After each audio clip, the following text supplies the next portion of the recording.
Hello ladies and gentlemen, Deja Vu here, bringing you Set 5, the final match from this Group G, and it is going to be Snow versus Hero, a rematch of Set 1. So Snow's looking for some revenge, needs to advance out of this MSL. Hero looking to lay down the law and beat down Snow again, and start maybe making a little bit of a domination run against this Protoss. We will see what happens here. It's going to be on Circuit Breaker, Snow versus Hero. Winner goes on, loser goes home, because Hero lost to Grape. Hero lost in his last ZVP to Grape. Therefore, Grape, the rookie, advances, and Hero is forced into this position. We have Snow in blue in the top left, the Protoss. We've got Hero in red, the bottom left, the Zerg. Not to be confused with the player, the Zerg, who I believe may be retired. Can't remember actually. By the way, there's a player named the Zerg. I'm surprised we haven't seen Terran or a Protoss name yet, but you know, there's a player named Pro Gamer, which is pretty awesome in terms of getting a WTF mate for your name. There's a lot of those, but yeah. So let's see what we're gonna see on this map. It's a big map, so could be a macro fest, particularly if Hero decides to change up his style and maybe go for that 4-base play. This is a very common map to do that on. You take another base as natural. Actually, on all 4-player maps, it's very, very common to take another natural and then take the base behind it, the main behind it, and get your 4-base 4-gas and tech up to Hive. Very, very common play, but it's not really Hero's style. But it is a possibility if he wants to change things up a little bit, maybe throw a little wrinkle into what Snow's expecting. That could be a choice for him.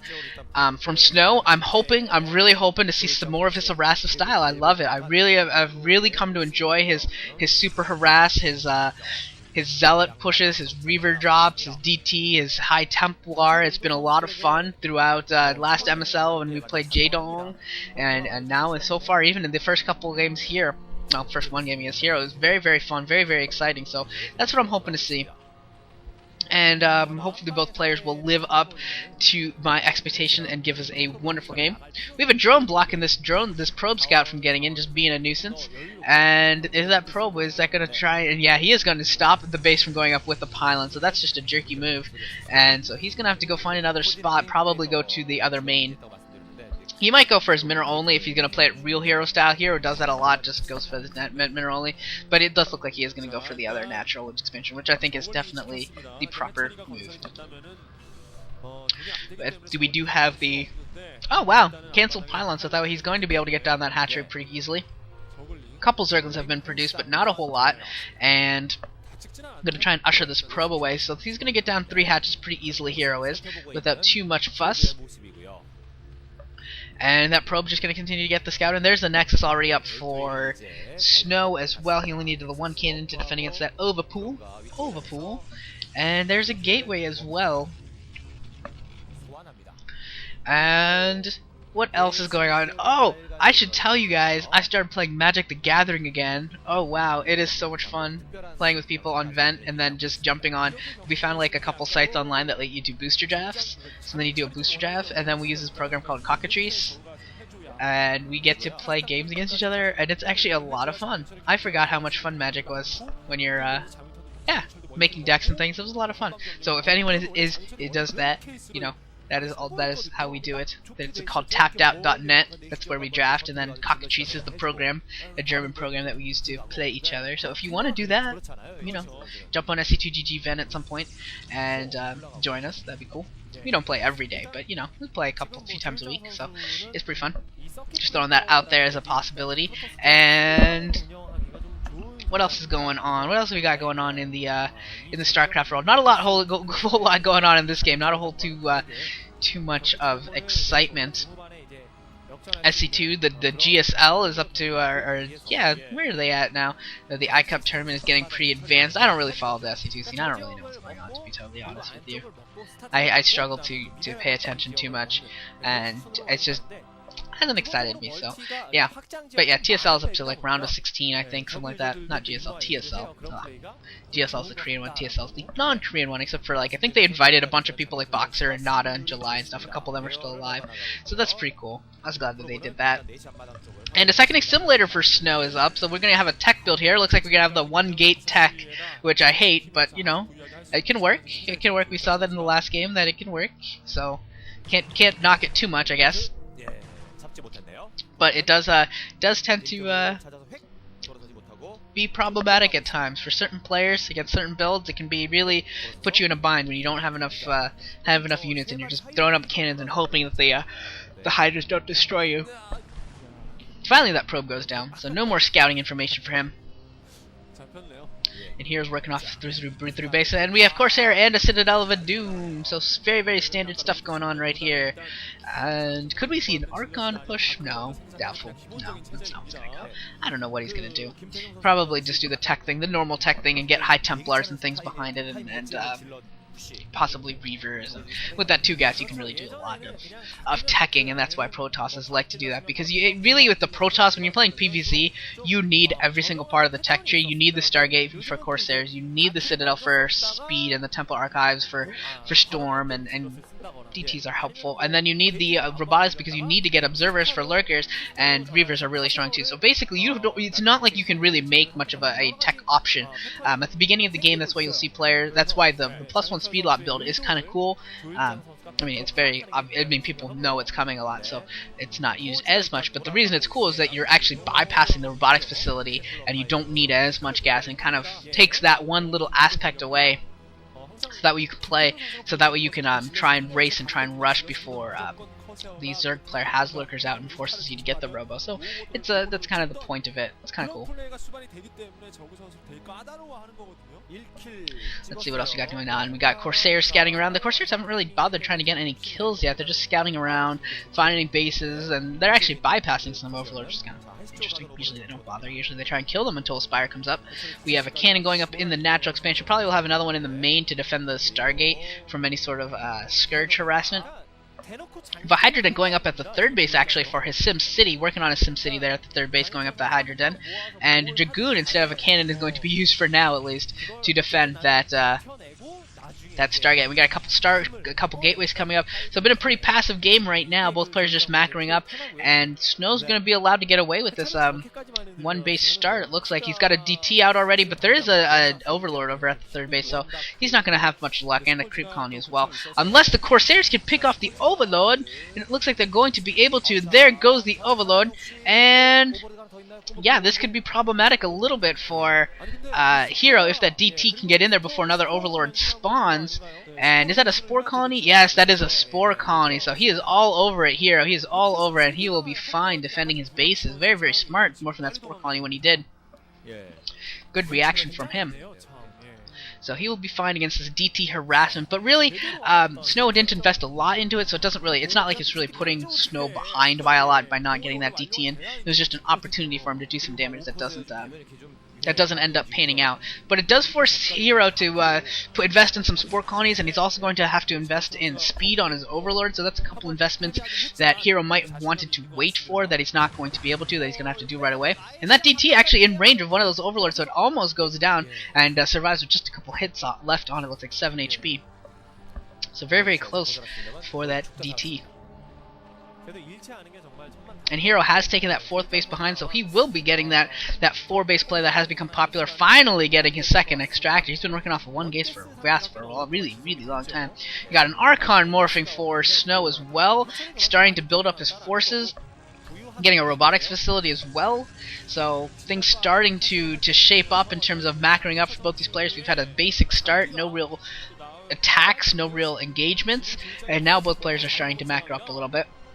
I think Hero's probably still behind in terms of getting his army built. Hasn't really, still macroing, still getting a lot of eco going, getting his 2nd gas and things like that. So it's still going to be some time before he's really ready to go to war. He's going to be defensive for a little while longer. But Snow is definitely moving out right now, and he's got those gateways going, and he's getting ready to really start pushing. And it looks like Hero suspects that something's coming his way. He's getting a third creep colony up in this position, and he's got some Hydrals built, so he's getting ready. He's starting to get his forces going. He is really drone heavy. Wow, he's got some great saturation at his natural expansion and his main. That's some great saturation. So he's really well at his main, not his natural. Sorry, his main is good. His main is normal for a Zerg, but nothing too crazy. But his natural has got really nice saturation going on. And let's see where Snow's gonna go. Looks like he's heading towards the main, going to go for the natural expansion. He's getting High Templar up behind the play. There are a couple sunken colonies and a bunch of Hydrals to defend, so I'm not sure how well this attack is going to go, and Snow's going to just block off right away. The SimCity's too good, not able to get into the sunken colonies really, so going to have to defend. And Hydra throwing away or Hero throwing away a Hydralisk there by probably a misclick, or possibly it was goaded, lured, as it were. Hero pulling out some Hydrals from both his main and his third bases, so here he comes. He's going to try and pincer these forces, and he's going to be able to do so right now with those forces coming in from the other side as well from his natural expansion. So Snow is in full retreat, and if these forces are stopped, if Hero takes the left side bridges, he could really, oh wow, he's got Zerglings behind the play. He's got Zerglings behind them, so he doesn't need to take the left-hand bridges to stop them. He just sent some Zerglings behind. And now if that High Templar doesn't have Storm, it's going to be a huge loss here. Oh my god, only one cannon. This is the thing. You need more cannons. You can't defend with just one cannon hitting your head against a wall. Oh man, if that's a storm, there's a storm, there's two storms. Is it going to be enough? There's some good damage being dealt, but is there an Overlord in position? There's no Overlord, so these DTs are doing a lot of damage. So until an Overlord comes in, it looks like Snow's going to be able to defend. The Forge does go down, and Gateway's at risk, of course, as well as some other buildings, but it looks like the Corsairs were able to keep any Overlords from coming into position, but the Forge does go down. That's big. That's going to be a late +2 to weapons. A DT has snuck into the main of has been dropped into the main of Hero. Will Hero respond? 5 kills on that DT, 6 kills. How many more is it going to get before Hero notices? And Hero's still microing heavily with his Hydros. Has not paid attention. That is an 11 kill Tower Templar, doing a ton of damage. But there are Overlords, non-speed upgraded Overlords, finally getting into position. And if he can defend those against any Corsairs attack, it might not matter that he doesn't have any drones left at his main. And here they come. Here come the Corsairs trying to pick up the Overlords, and they're not going to be able to do so because there are a lot of Hydros. And Zell's coming into play, trying to pick off the Hydros as fast as they possibly can. And it looks like the Overlords are going to go down. Not enough Hydras there to stop the Overlords. So these DTs are once again going to be successful defending. Here comes some High Templars. Might have some more Storms. But these DTs throughout the game, in the main, in here defending, have just been doing so much damage. These Hydras just not able to close the damage. And he has no speed on his Overlords, so he's not going to be able to get any Overlords in position to scout out these DTs. That's another 11 kill DT. These are some baller DTs by Snow, doing so much damage. Last game we saw baller High Templars in the last PvZ. This time we've got some DTs going nuts, getting tons of kills left and right. Got more Overlords trying to get into position. Hero smells blood. He feels that there's just not enough there to defend. He wants to end this game now. Here comes a Storm right on top of that gateway. Going to do some damage. Going to take out a few Hydras. Is there any more Storm? There's another Storm. Will it be enough to defend? There's no cannons. There's not enough Zealots. But will there be enough Storm to defend? There goes the gateway. So now it's wide open. And it looks like the Forge is going to fall again. So no +2 weapons. Still, the natural is completely open for Snow. And Hero just moving in and trying to pick off the High Templars before any more Storm come. There's another big Storm catching a bunch of Hydras. So those are some highly damaged Hydras. Not a whole lot left. Another Storm coming in there. Not as good that time. Well dodged by Hero, and the game could be coming to an end. Will Hero win? Will Snow defend? If Snow defends, will it be enough? Will he be going for another DT drop? It looks like at the bottom right-hand base, if there is no Spore Colony there, if there is no Overlord, this DT could be piling up more kills. Finally, all the Corsairs go down, so the Overlords are going to be in position at the he's not going to be able to use DTs to defend his base, but he does have a Reaver, and if you remember what happened in the last Reaver game on Jaedong, that Reaver got like, who knows, 30, 40 kills and just completely dominated the game and won it for him. And it looks like Snow has defended for now. +1 weapons on Hero's Hydralis once again. And oh, that Scarab only getting 1 kill. That could have been a deadly Scarab. Only getting 1 kill again. Are there enough Hydras to deal with all of these Zealots? It looks like it's going to be close, especially with the Reaver in position. But the Reaver goes down! The Shuttle not able to come back in time to pick it up. And things getting so hectic, so crazy. Looks like the DT drop was nullified by some Hydralis and an Overlord that was in Hero's base. And I think Snow may be coming to an end. There is another Reaver. Will it be able to get any Scarabs off? There's a Scarab going, but it's not going to do anything. It looks like, oh no, it does pick off a couple of Hydras, and it looks like that Reaver is going to stay alive and could deal some major damage.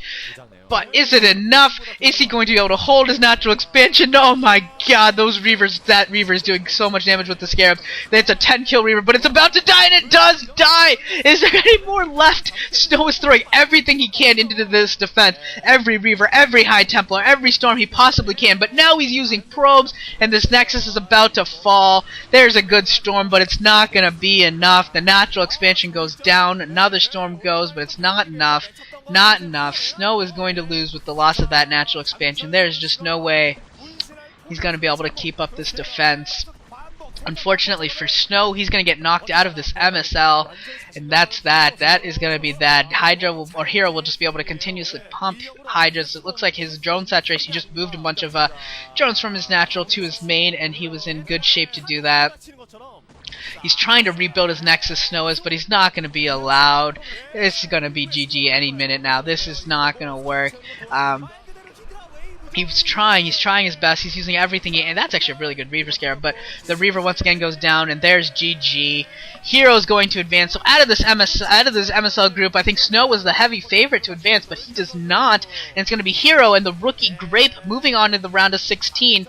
So there you go, those are your two advancers from Group G. I hope you guys enjoyed this this group. It wasn't the biggest names in this group, but I think we had some really good games. I think we had some highly entertaining games, except for Game 4, which was really disappointing. But other than that, I think we had some really good games. I hope you guys enjoyed them. I definitely had a lot of fun. And I will see you guys all later. It should be probably Group H will probably be next. That's really... No, I don't think I have the group. Oh no, I'm going to be doing the Zero, Hyun, Harangi, and who's the other player in that group? I can't remember who the last player in that group, but I'm taking Zero's group. I want to see if he can advance out, and that will probably be the next one I cast. And then Group D, hopefully later this weekend, maybe Sunday or something, or early next week if we can't get it done this weekend. Me and Varosh will dual cast that, so look forward to all of that. Remember, check out Varosh's channel for the other half of the MSL-ish. I think it's going to be about half and half in terms of the number of groups that will appear on each of our channels. Then as we advance in the round of 16 and things, we will divvy it up as in duo what we wish and solo what we wish. But we'll definitely keep you updated on that. Go check out his channel, go sub, and yeah, enjoy the MSL that we are doing our best to cover for you. Thank you all for watching, and I will see you guys all next time.